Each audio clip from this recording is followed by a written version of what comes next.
بدي التقارير واسماء اعضاء اللجان الطبيه والدراسات المخبريه واماكن الفحص والتحليل.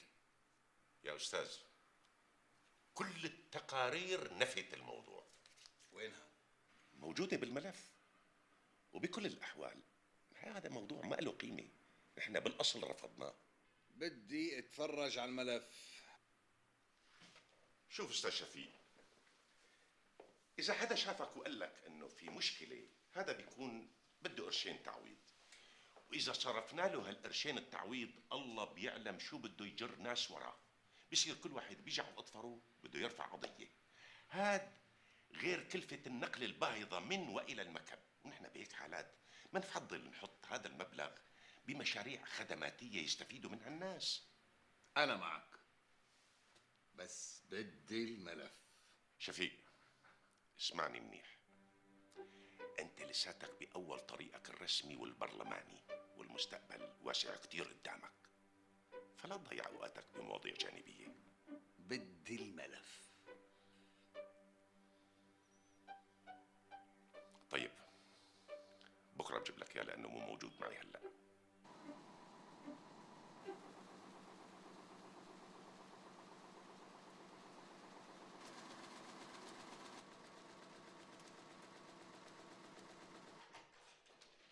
اسمع شفيق، عضو البرلمان السيد شفيق يطالب بتعبيد بعض الطرقات الفرعية، ولجنة الدراسة تقر الاقتراح وتمليه للمجلس الموافقة وإحالته للوزارة المعنية. تفضل. شو؟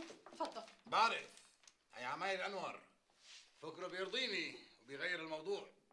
لك أنا بس بدي أفهم شو مصلحته مع الزبالة؟ شو مصلحته؟ مصلحته مو مع زباله، مصلحته مع اللي عم بكبوا زباله. ولا خايف ينفتح عليه باب ورا باب، ومن أولى بده يسكر على كل شيء. قحص. المهم هدول ملفين، أول ملف عن الزبالة جبت لك اياه وجمعت لك اياه من كذا مطرح، رحت على الجمعيات الفلاحيه ورحت على البلديات وعلى المحافظه.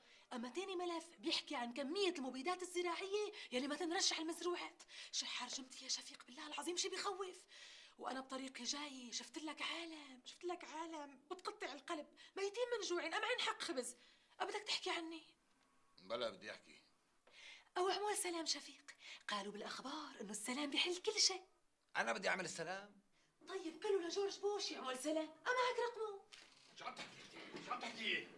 جورج بوش بركي طلع معه كشف الرقم هذا. وإذا قال له يعمل سلام.